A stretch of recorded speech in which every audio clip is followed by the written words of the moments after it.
और यदि नहीं बैठेंगे तो बंद, बस सेवा समाप्त। इसलिए यदि आपको सुदामा जी की झांकी देखनी है तो कथा भी सुनिए। अब ऐसा नहीं कि झांकी का इंतजार कीजिए, कुछ भगवान की कथा सुन लीजिए। श्री राम जय राम जय जय राम, श्री राम जय राम जय जय राम, श्री राम जय राम जय जय राम। बड़े भागी मानुष तन पावा, बड़े भाग्य मानुष तन पावा, सुर दुर्लभ सब ग्रंथ ही गावा, सुर दुर्लभ सब ग्रंथ ही गावा। श्री राम जय राम जय जय राम, श्री राम जय राम जय जय राम। बोलिए द्वारकाधीश भगवान की जय हो। द्वारकाधीश भगवान ने 16,108 पटरानियों के साथ विवाह किया।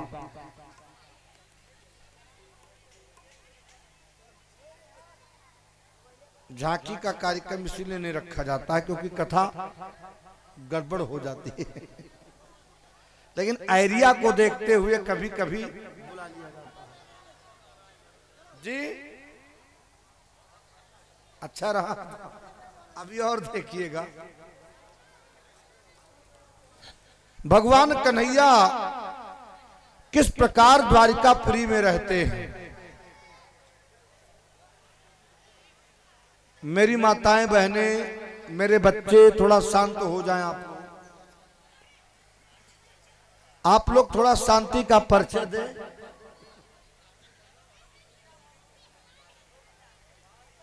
आप लोग थोड़ा शांति का परिचय दें, बोले ना, थोड़ा शांति से बैठे। बोलिए भक्त वत्सल भगवान जय हो। देवर्षि नारद जी ने विचार किया, चलो हम चल करके देखते हैं भगवान कैसे रहते होंगे। अरे भाई 16,108 पटरानियां हैं तो भगवान इन देवियों के साथ कैसे रहते होंगे, थोड़ा हम परीक्षा लें। तो एक दिन देवर्षि नारद जी पहुंचे तो सबसे पहले रुक्मिणी मैया के महल में पहुंचे। सुबह का समय है, क्या देखा, भगवान कन्हैया अभी जगे हैं और भगवान श्याम सुंदर अभी जगे हैं और रुक्मिणी मैया हाथ में जल लेकर के खड़ी हैं। देखिए पति का किस प्रकार सम्मान करना चाहिए। तो रुक्मिणी मैया हाथ में जल लेकर के खड़ी हैं और रुक्मिणी मैया कन्हैया के बगल हैं और भगवान कन्हैया दंत धावन कर रहे हैं। दंत धावन का मतलब भगवान दातौन कर रहे हैं, मंजन कर रहे हैं।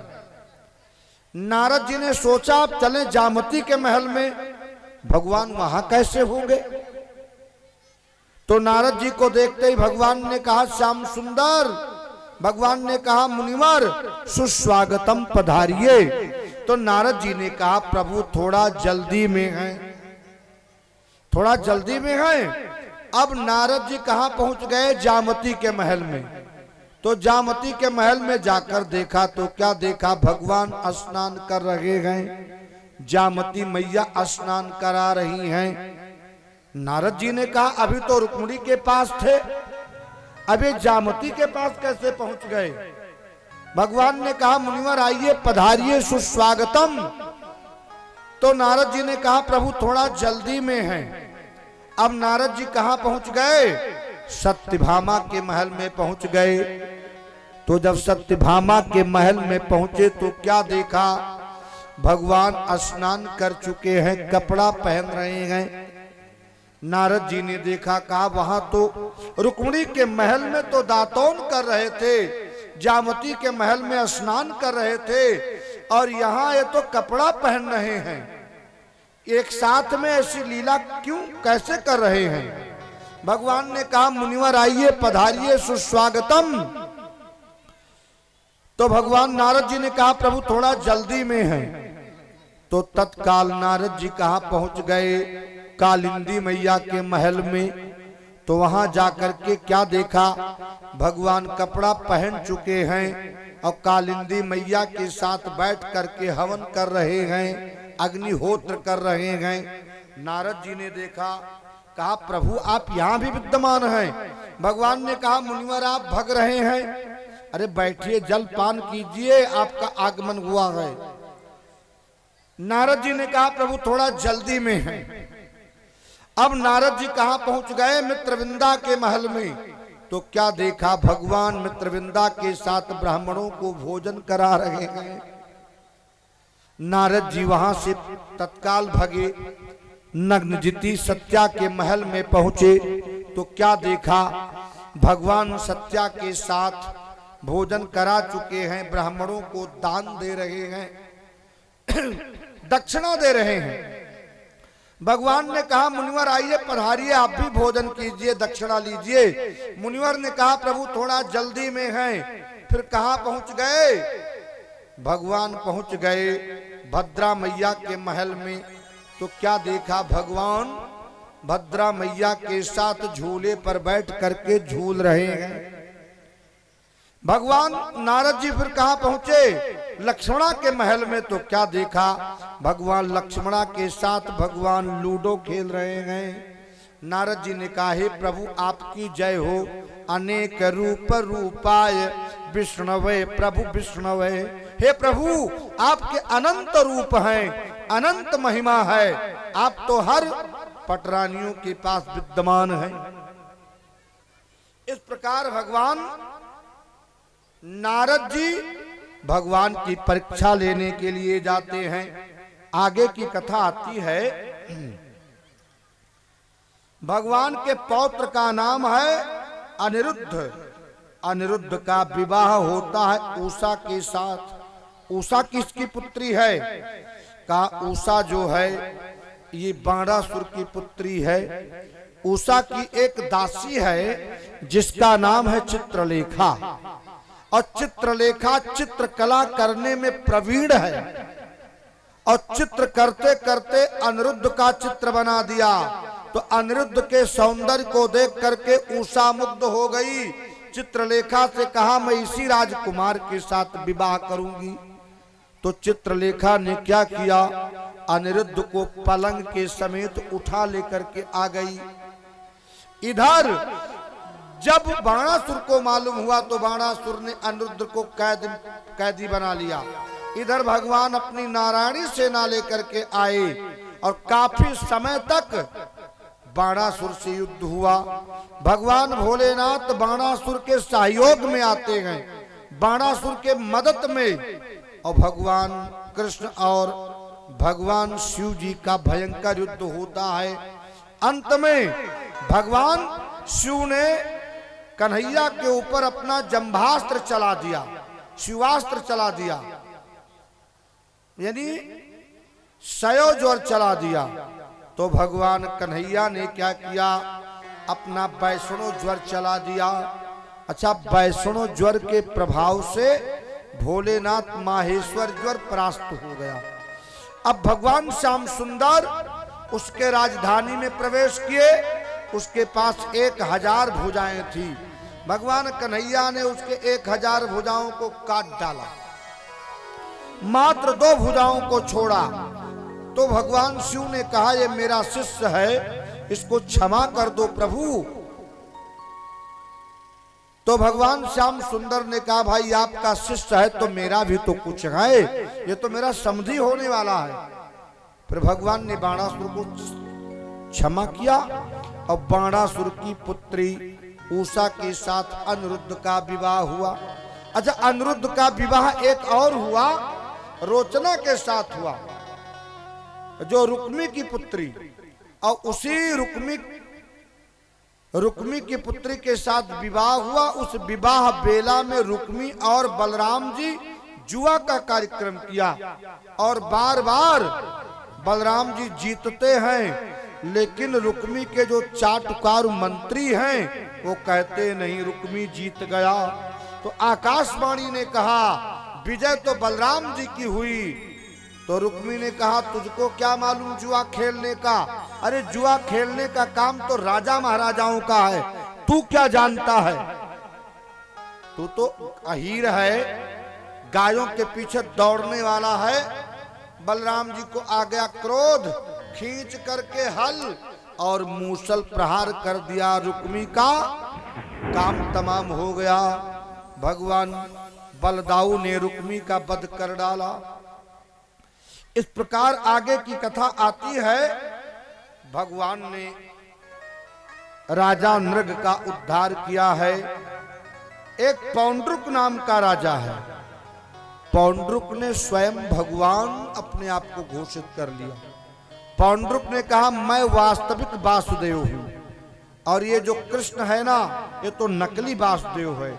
अच्छा, पौंड्रुक का एक मित्र था काशीराज। काशीराज पौंड्रुक के उत्साह को बढ़ाया। पौंड्रुक अपने आप को भगवान घोषित कर दिया। एक बार तो पौंड्रुक ने पत्र लिख करके भगवान कृष्ण के पास भेजा कि तुम नकली भगवान हो, असली भगवान हम हैं। भगवान ने कहा ठीक है, मैं आ रहा हूं, देखता हूं असली कौन है नकली कौन है। तो भगवान द्वारिकाधीश जाते हैं और पौंड्रुक का वध कर डालते हैं। पौंड्रुक को मार करके भगवान ने पाखंड की परंपरा को समाप्त किया।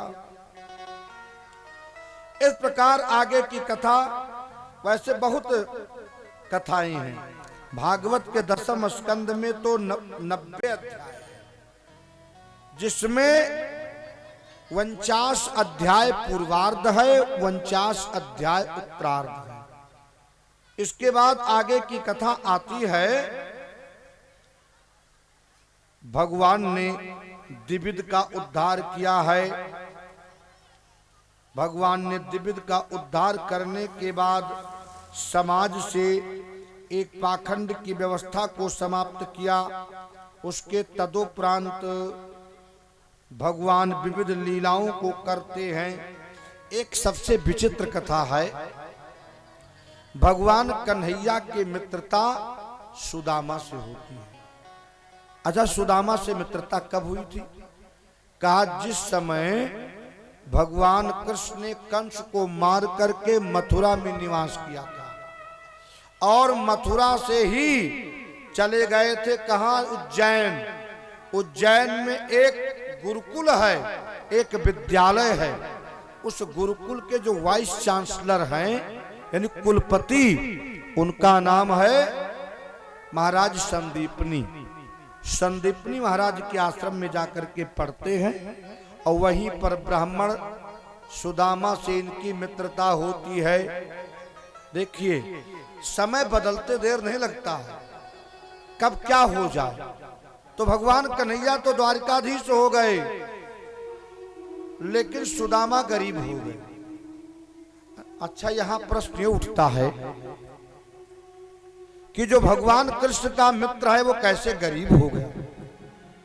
ऐसा तो संभव नहीं है कि परमात्मा का भक्त गरीब हो जाए और परमात्मा अपने भक्त के प्रति ध्यान न दे। काश सुदामा जी गरीब नहीं थे, सुदामा ने दरिद्रता को स्वीकार किया था। कैसे स्वीकार किया था? एक कथा आती है भक्तमाल में। उज्जैन में एक ब्राह्मणी रहती थी जो भगवान कन्हैया की बहुत बड़ी भक्त थी। कई कई दिनों तक उसको भोजन नहीं मिलता था। एक दिन की बात, उसको किसी ने थोड़ा सा चना दिया था। तो उसने सोचा ये जो चना है प्रातः काल ठाकुर जी को भोग लगा करके चना में पालूंगी। इतने में उसी रात्रि के समय उस ब्राह्मणी के यहाँ कुछ चोर आ गए। तो कुछ तो मिला नहीं, लेकिन वो चना की जो पोटली थी उसी को चुरा लिया और उस पोटली को लेकर के चल दिए। सोचा पोटली से काम बनेगा नहीं, थोड़े चना से तो क्या करें, गुरु संदीपनी के आश्रम में चले, वहां भी कुछ चोरी कर ले। अब जब संदीपनी के आश्रम में पहुंचे तो गुरु माता जग रही थी। अब जैसे आश्रम में घुसे, माता की निद्रा खुल गई। तो चोरों ने क्या किया, चोरों के हाथ में जो चना की पोटली थी वहीं पर छूट गई। अब वो चना की पोटली छूट गई तो वो पोटली कहां रख दिया, दूसरी चना के पोटली के बगल में, क्योंकि कृष्ण और सुदामा डेली जाते थे जंगल में लकड़ी लेने के लिए।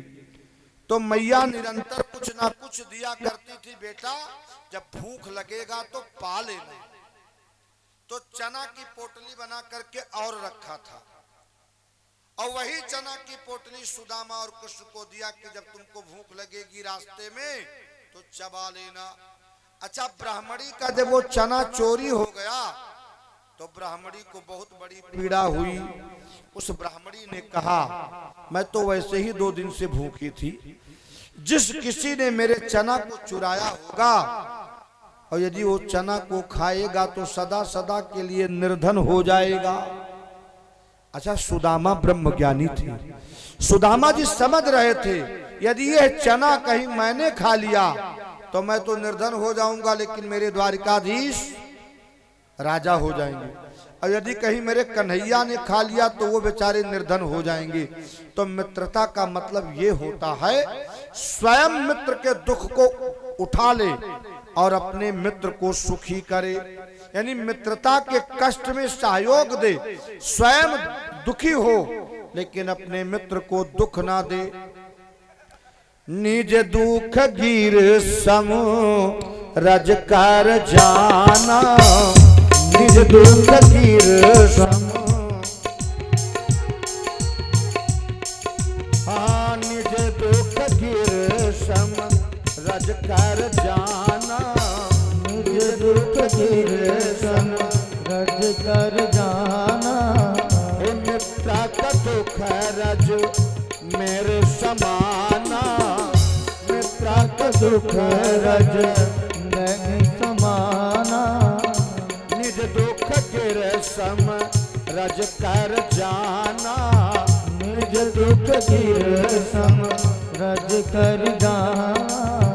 मित्र का दुख रज मेरे समाना, मित्र का दुख रज मेरे समाना।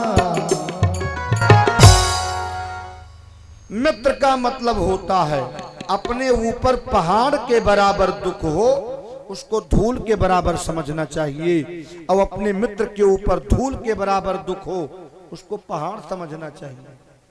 इसलिए सुदामा जैसा मित्र होना चाहिए। स्वयं गरीबी को ले लिया और द्वारिकाधीश को राजा बना दिया। तब की कन्हैया जानते हैं कि मेरे मित्र ने स्वयं गरीबी को लिया है। अरे जिसके मित्र भगवान हो उसके यहां गरीबी का तो कोई प्रश्न ही नहीं उठता है। सुदामा, अच्छा सुदामा का मतलब क्या हुआ? कहा सु माने सुंदर, दा माने दामन, जिसका सुंदर दामन हो वही सुदामा, यानी जिसके दामन में कभी दाग ना लगा हो वो सुदामा। सुदामा का दूसरा अर्थ हुआ सु माने सुंदर, दा माने दमन करना, जो सुंदर ढंग से अपने इंद्रियों का दमन किया हो वो सुदामा है। सुदामा का तीसरा अर्थ है सु माने सुंदर, दा माने देना, अर्थात सुंदर ढंग से जो सब कुछ परमात्मा को अर्पण कर दिया हो वो सुदामा। अच्छा सुदामा की पत्नी का क्या नाम है? कहा सुशीला। दोनों की एक राशि है। सु माने सुंदर, सुंदर दामन, सुंदर दमन करना, सुंदर देना, और सुशीला का क्या नाम है? सु माने सुंदर, शील, जिसका सुंदर शील है, सुंदर आचरण है, सुंदर चरित्र है, सुंदर विचार है, वही सुशीला है। सुदामा का विवाह सुशीला के साथ हुआ। भैया भगवान का दिया हुआ सब कुछ है लेकिन वैभव नहीं है, धन नहीं है, पुत्र भी हैं लेकिन धन नहीं है। अच्छा दुनिया में सबसे बड़ा दुख क्या है और सुख क्या है? तो दुनिया में सबसे बड़ा दुख और सुख की परिभाषा रामचरितमानस में गोस्वामी जी लिखते हैं। कहा नहीं दरिद्र सम दुख जग माही। नहीं गरीब सम दुख जग माही। संत मिलन सम सुख जग नाही। संत मिलन सम दुख जग नाही। नहीं दरिद्र सम दुख जग माही। नहीं दरिद्र सम दुख जग माही। संत मिलन सम सुख जग नाही। संत मिलन सम दुख जग नाही। दरिद्रता के समान कोई दुख नहीं है और संत से मिलने के बराबर कोई सुख नहीं है। यदि मान लीजिए आपके यहाँ कोई सच्चा संत पहुंच जाता है तो कई जन्मों के पाप जल करके भस्म हो जाते हैं। इसलिए संत के मिलन के बराबर कोई सुख नहीं है और दरिद्रता के समान कोई दुख नहीं है। देखिए सुदामा कौन है? कहा जीव। कृष्ण कौन है? कहा ब्रह्म। एक ब्रह्म है, एक जीव है, एक संपन्न है, एक विपन्न है, एक राजा है, एक रंक है, एक झोपड़ी में रहता, एक महलों में रहता है। लेकिन मित्रता धन के आधार पे नहीं होती है, मित्रता प्रेम के आधार पर होती है। सुदामा के पास गरीबी है, इतनी गरीबी है कि सुदामा की पत्नी ने कहा, हे श्याम सुंदर, हे भैया, काहे बोल रहे हो? जंगल से पकड़ा हो क्या? पागल हो तुम लोग, हमको तो लग रहा है। क्यों बात फालतू बोल रहे हो? कहा मानने वाले हैं ना गंवार। गंवारों, देखिए किसी ने कहा गंवार किसको कहा जाए? कहा कथा में पहुंचने के बाद पता चल जाता कौन गंवार है कौन बुद्धिमान है। मैं तो स्पष्ट बोलता हूं, मैं क्या कह रहा हूं तुम अलग प्रवचन कर रहे हो। घर चले जाओ, समझ में नहीं आ रहा है तो। बोलिए भक्त वत्सल भगवान की। तो देखिए, एक संपन्न है, एक विपन्न है, एक राजा है, एक रंक है, एक जीव है, एक ब्रह्म है। लेकिन नहीं, आज सुदामा की पत्नी जो है उसका धैर्य टूट रहा है। सुदामा इतने गरीब हैं। सुदामा की पत्नी क्या करती है? कहा सुदामा की पत्नी अपने बच्चों को दूध पिलाने की व्यवस्था नहीं दे पा रही है। छोटे छोटे बच्चे हैं, माँ मुझे दूध पीना है, दूध पीना है। अब दूध कहाँ, कई कई दिन तक भोजन नहीं मिलता है। एक दिन की बात, सुदामा जी भिक्षा लेने के लिए गए तो 5 घर जाते हैं तो कुछ नहीं मिलता है। 6वें घर जाते हैं तो एक बहन निकलती है, एक मुट्ठी आटा दे देती है और उस आटा को लेकर के सुदामा जी आते हैं। अपनी पत्नी सुशीला से दिया। सुशीला ने क्या किया? उस आटा को किसी पानी में डाल करके घोल बनाती हैं और अपने पुत्रों से कहती हैं, बेटा ये दूध है, पी लो। इससे बढ़कर के गरीबी और क्या होगी। लेकिन फिर भी सुदामा अपने धर्म को नहीं छोड़ रहे हैं। परिस्थितियां तो आती जाती रहेंगी, लेकिन हम अपने धर्म को ना छोड़ें। धर्म एव हतो हंति धर्मो रक्षत रक्षिता। जब हम धर्म की रक्षा करेंगे तो धर्म हमारी रक्षा करेगा, और यदि हम धर्म को नष्ट करेंगे तो धर्म हमको मार डालेगा। धर्म है तो तभी, देखिए किसी ने कहा मैं धर्म को नहीं मानता हूं। क्यों नहीं मानते हो? बहन को बहन मानते हो, मानता हूं। बेटी को बेटी मानते हो, मानता हूं। माँ को माँ मानते हो, मानता हूं। क्या यही तो धर्म है? धर्म, यदि धर्म ना हो तो कौन बेटी को बेटी कहेगा, माँ को माँ कहेगा, बहन को बहन कहेगा, पुत्री को पुत्री कहेगा, अपने पिता को पिता कहेगा। धर्म ही तो हमारे समाज में शांति व्यवस्था स्थापित करता है। यदि धर्म ना हो तो हम सुरक्षित नहीं रहेंगे। इसलिए धर्म एव हतो हन्ति धर्मो रक्षत रक्षिता। जब हम धर्म की रक्षा करेंगे तो धर्म हमारी रक्षा करेगा। तो सुदामा की पत्नी ने कहा, स्वामी हम अपने लिए कुछ नहीं कह रही हूं, हमें आपके साथ यदि मरना पड़े तो मरने के लिए तैयार हूं, क्योंकि पत्नी का धर्म बनता है पति के लिए अपना सर्वस्व गंवा दे। लेकिन स्वामी ये छोटे छोटे जो बच्चे हैं ना, इनका कैसे पालन पोषण होगा? तो मैंने तो सुना है कि आपके मित्र द्वारिकाधीश हैं, तो चले जाओ और उनके यहाँ जाओगे तो थोड़ा कुछ मिल जाएगा, तो पालन पोषण हो जाएगा। तो सुदामा ने कहा, देवी मुझको शिक्षा मत दीजिए, शिक्षक हो सिगरे जग को, शिक्षक हो सिगरे जग को, अरतीयता को कहाँ अब देती हो शिक्षा। और जो तप कह पर लोक सिधारत, संपत्ति की तीन को नहीं इच्छा। और मेरे ही ये हरि के पद पंकज, 12,000 लो दीखी परीक्षा। औरन को धन चाहिए बावरी, और ब्राह्मण को धन केवल भिक्षा। लेकिन नहीं, कुछ महापुरुषों ने इसका खंडन किया कि ब्राह्मण केवल भिक्षा ही नहीं मांगता है। तो का ब्राह्मण का धन क्या है? का औरन को धन चाहिए बावरी, और ब्राह्मण को धन केवल शिक्षा।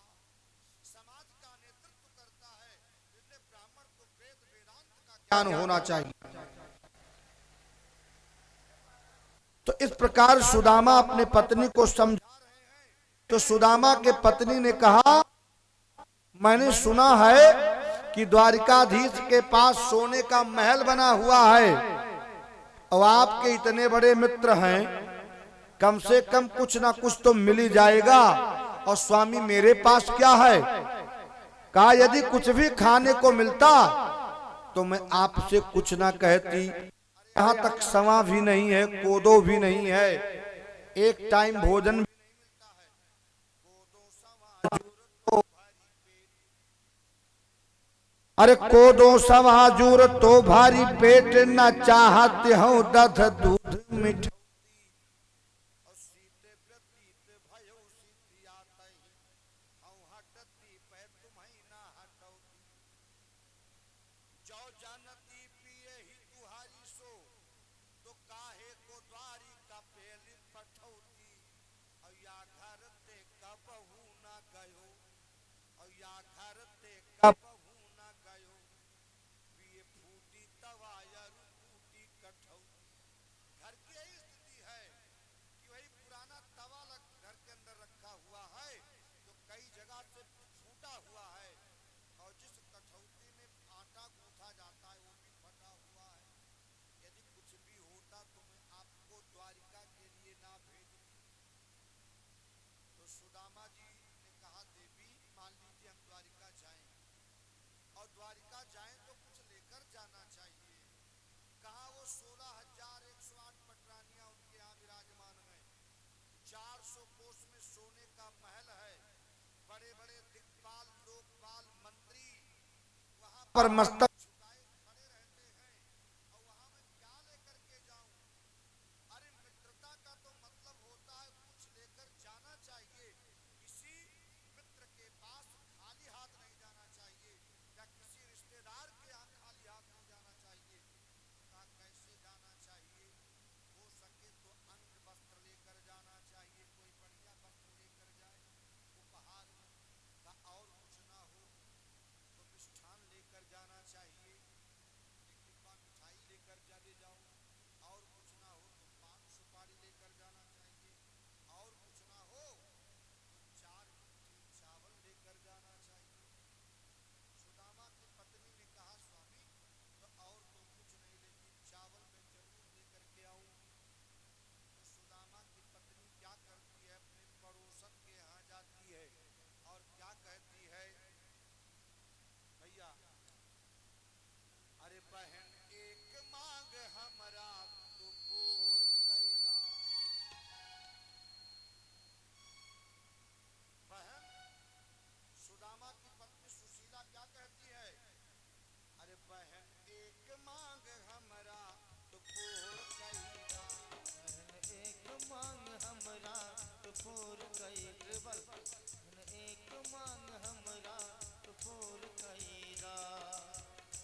हार गई।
सजना हमार भगवान घर जई है, भगवान घर जई है, लौट के आई, भगवान घर जई है, लौट के आई है।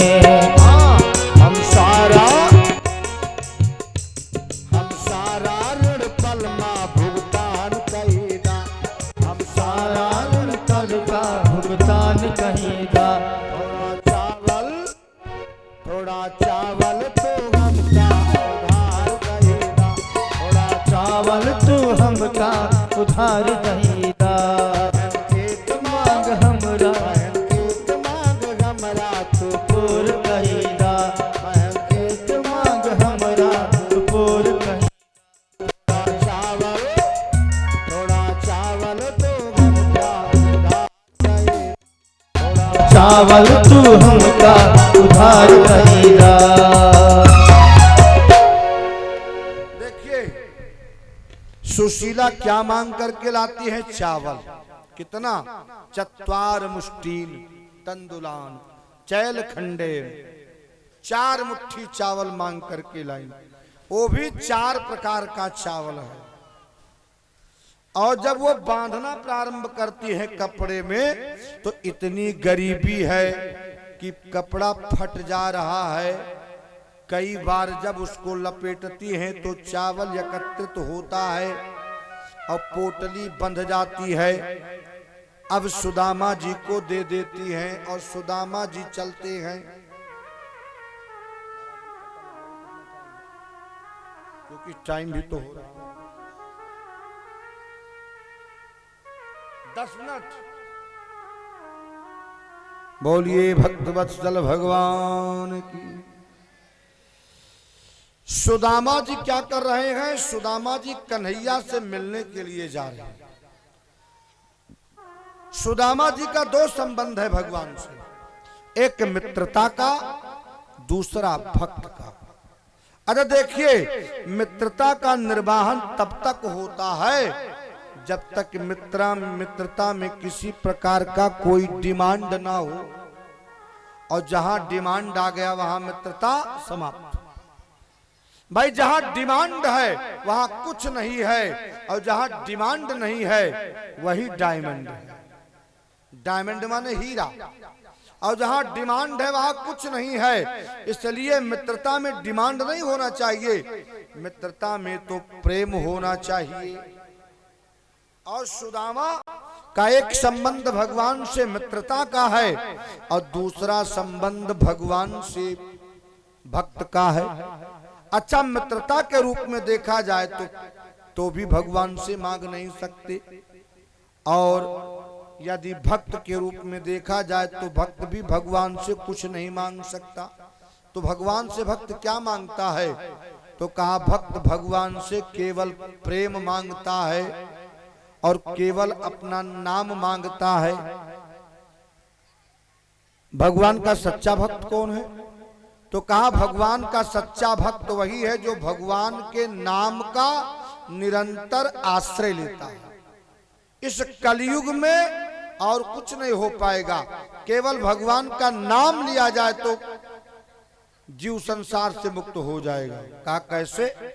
तो एक दृष्टांत मुझे याद आ गया। स्वामी रामकृष्ण परमहंस जी ने ये कथा सुनाया था स्वामी विवेकानंद जी को, और अयोध्या के एक संत थे विनीत जी। विनीत जी ने लिखा कि भगवान के नाम की महिमा क्या है। 10 मिनट के बाद आप लोग सुदामा जी को भी आप देखेंगे, और सुदामा जी को देखने के बाद आप लोग शांति से बैठे रहेंगे, उठेंगे नहीं, खड़े नहीं होंगे, और सुदामा की कला को देखेंगे। सुदामा जी क्या क्या कला दिखाएंगे, शांति से आप देखेंगे, बड़ा आनंद आएगा। बोलिए भक्त वत्सल भगवान की। तो परमात्मा को पाने के लिए जो सबसे बड़ी भक्ति है, परमात्मा के नाम का जप करना। और सुदामा निरंतर कन्हैया के नाम का जप किया करते थे। हे कृष्ण, हे गोपाल, हे गोविंद, यही जाप किया करते थे। अच्छा देखिए, हम लोग भी भगवान के नाम का जप करते हैं, लेकिन हम लोगों को भगवान पर भरोसा नहीं है, विश्वास नहीं है। तो एक दृष्टांत याद आया। एक वृंदावन में एक ग्वालिनी रहती थी। ग्वालिनी, 5 मिनट लगेगा। अब वो ग्वालिनी रहती थी। अब ग्वालिनी का काम क्या था? दही बेचना। सुबह से लेकर के शाम तक ग्वालिनी दही बेचने का काम किया करती थी। और दही बेचने जब जाती तो जमुना के इस पार से उस पार जाया करती थी। अब भैया ग्वालिनी के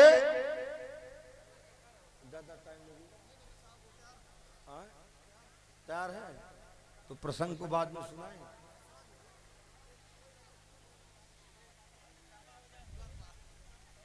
बोलिए भक्त वत्सल भगवान। इस प्रसंग को 5 मिनट आप लोग ध्यान देकर के सुनेंगे, बड़ा आनंद आएगा। तो ग्वालिनी डेली दही बेचने के लिए जाया करती थी।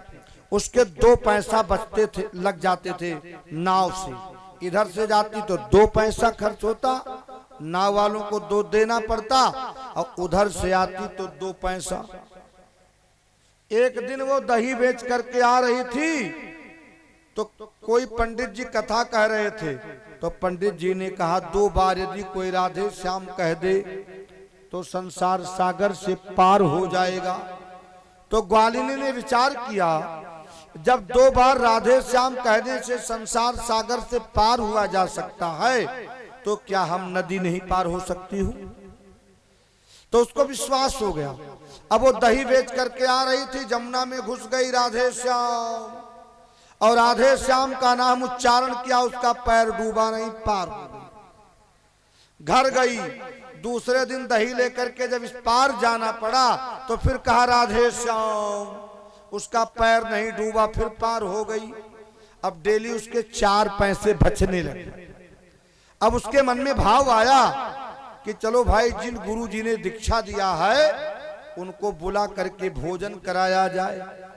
अब वो ढूंढते ढूंढते चली गई। कहाँ चली गई? वृंदावन में। कि कौन पंडित जी भागवत कह रहे थे। ढूंढते ढूंढते घर ढूंढ लिया। तो कहा महाराज जी कल मेरे यहाँ निमंत्रण पर आना। तो पंडित जी निमंत्रण के लिए तैयार हो गए। ब्राह्मण देवता, बढ़िया चंदन लगाया, बढ़िया चश्मा लगाया, सदरी पहनी, बढ़िया कुर्ता धारण किया और छड़ी लिया।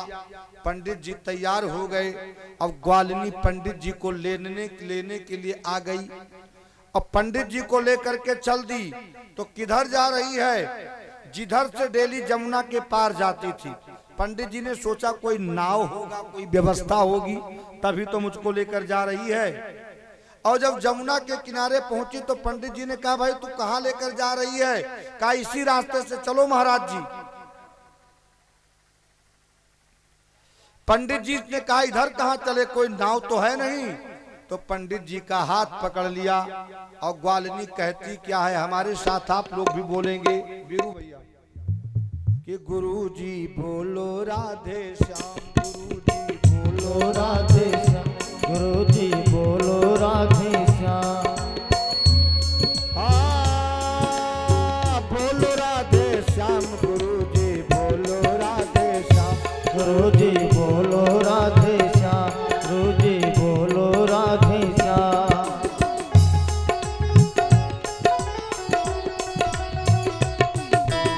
प्रेम से ताली बजाइए भाव के साथ।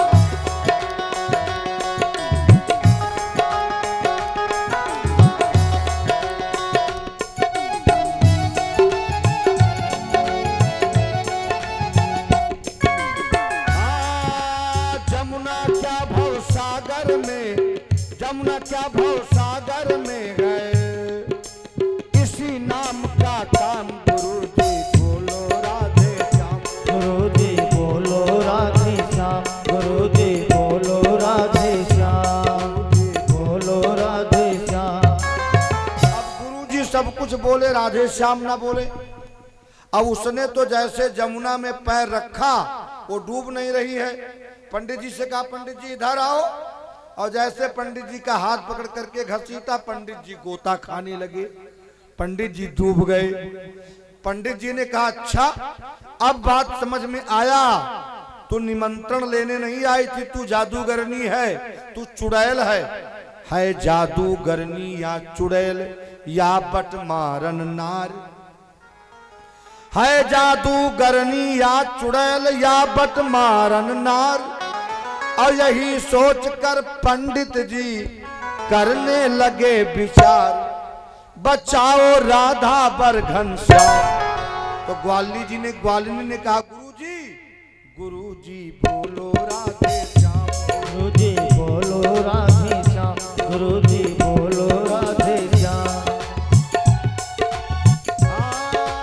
जमुना क्या भव सागर में, जमुना क्या भव सागर में है, इसी नाम का काम गुरु जी बोलो राधे श्याम, गुरु जी बोलो राधे श्याम, गुरु जी बोलो राधे श्याम। अब गुरु जी राधे श्याम नहीं बोल रहे हैं, अब वो तो बेचारी नहीं डूब रही है, पंडित जी गोता खा रहे हैं। पंडित जी ने कहा क्या तू मुझे मार डालेगी? तू नहीं जानती मेरा बेटा थानेदार है, तेरा तो खाल उधेड़ देगा। अरे गुरुजी बस राधे श्याम बोलिए, राधे श्याम बोल करके मैं डेली जमुना पार करके जाती हूँ। अच्छा पंडित जी ने कहा हे राधे श्याम मुझे बचाओ। अब पंडित जी को घसीट करके ले गई जमुना के उस पार। ग्वालिनी का बालक खड़ा हुआ था, पंडित जी को ले गया, भीगे कपड़े को बदलवाया, बढ़िया कपड़ा पहनवाया और बढ़िया भोजन कराया और पंडित जी को दिव्य आसन पर बिठाया। और ग्वालिनी ने आकर के पंडित जी के चरणों पर मस्तक रख दिया। कहा महाराज जी मैं निरंतर राधे श्याम कह करके जाती हूँ और 4 पैसे मेरे बचते हैं। पंडित जी ने कहा हे भगवान पूरा जीवन मैंने भगवान की कथा की, लेकिन भगवान के नाम पर मुझको भरोसा नहीं हुआ। और इस ग्वालिनी को 2 शब्दों पर भरोसा हो गया। पार जाऊं मैं गंगा मैया रोज सुबह और शाम, पार जाऊं मैं गंगा मैया रोज सुबह और शाम। यही सोचकर पंडित जी करने लगे विचार। गुरु जी बोलो राधे, गुरु जी बोलो राधे श्याम, गुरु जी बोलो राधे श्याम, गुरु जी बोलो राधे श्याम, गुरु जी बोलो राधे श्याम। जमुना क्या भव सागर में, जमुना क्या भव सागर में है, इसी नाम का काम गुरु जी बोलो राधे श्याम, गुरु जी बोलो राधे श्याम, गुरु जी बोलो राधे श्याम। गुरु जी बोलो राधे श्याम। के नाम पर भरोसा, और भगवान का नाम लेकर के धीरे धीरे जा रहे हैं। अब आप लोग देखिए कैसे सुदामा जी आ रहे हैं। सुदामा जी के चरित्रों को आप लोग झांकी के माध्यम से देखिएगा, एकदम शांत चित्त बैठे रहिएगा, पूरा झांकी देखिएगा क्या क्या सुदामा जी करते हैं, और बड़ा आनंद आएगा।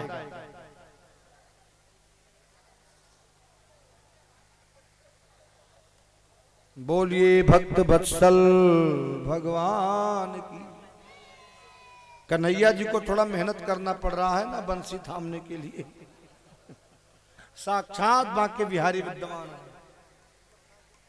परमात्मा का दर्शन तो परमात्मा के झांकी में हो जाता है, यदि विश्वास किया जाए तो। हाँ बुलाइए बुलाइए।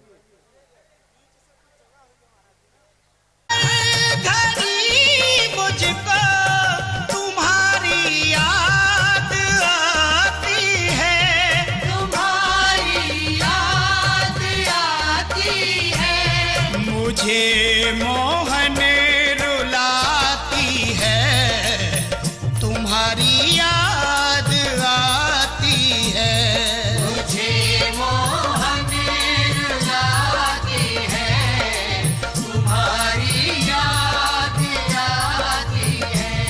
कन्हैया हर घड़ी मुझको तुम्हारी याद आती है, तुम्हारी याद आती है, मुझे मोहन रुलाती है, तुम्हारी याद आती है, मुझे मोहन रुलाती है, तुम्हारी याद आती है।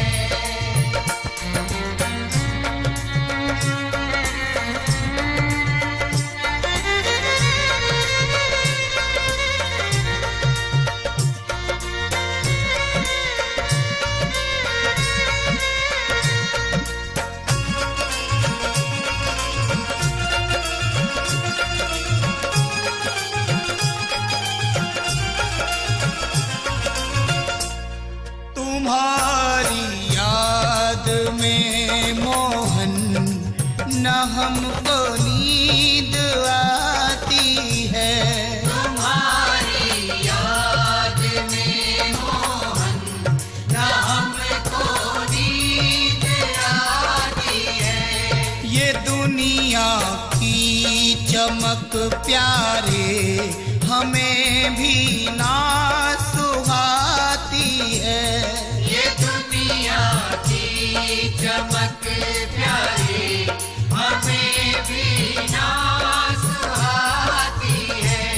मेरे दिल से मेरे मोहन सदा इतनी सी आती है, सदा इतनी सी आती है। कन्हैया की हूँ मैं जोगन, मुझे इतना बताती है, मुझे इतना बताती है, तुझे हरदम बुलाती है, तुम्हारी याद आती है, मुझे मोहन रुलाती है, तुम्हारी याद आती है।